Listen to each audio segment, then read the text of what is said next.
السلام عليكم ورحمة الله وبركاته.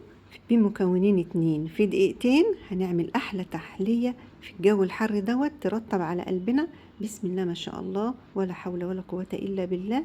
نبدأ كده بسم الله. عندي هنا المانجا، أنا استخدمت مانجا نعوم.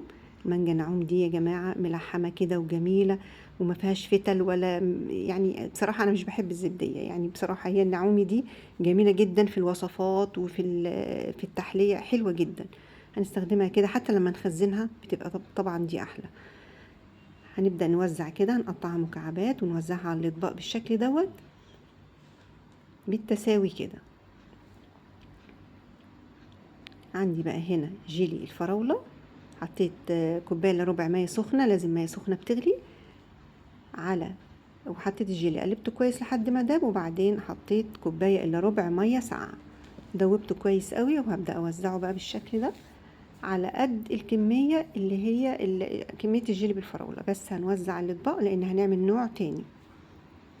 هنا عندي جيلي الاناناس، برضو نفس الشيء نفس المقدار، كوبايه الا ربع ميه سخنه على كوبايه بندوب كويس طبعا مع كوبايه الا ربع ميه ساقعه، بندوب كويس لحد ما يدوب الجيلي تماما.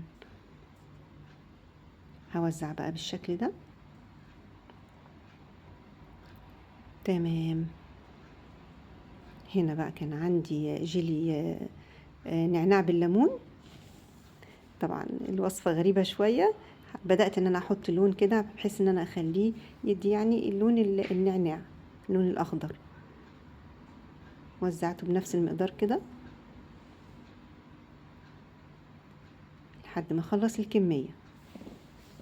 كده انا عندي جيلي نعناع بالليمون بالمانجا، وجيلي نعناع وجيلي فراولة بالمانجا، وجيلي اناناس بالمانجا. كده عندي 3 أطعمة في معاهم ميكس كده بالمانجا، روعة يا جماعة وترطب على القلب. بسم الله ما شاء الله. نحطهم بقى في التلاجة 4-5 ساعات كده ونطلعها كده. بسم الله ما شاء الله.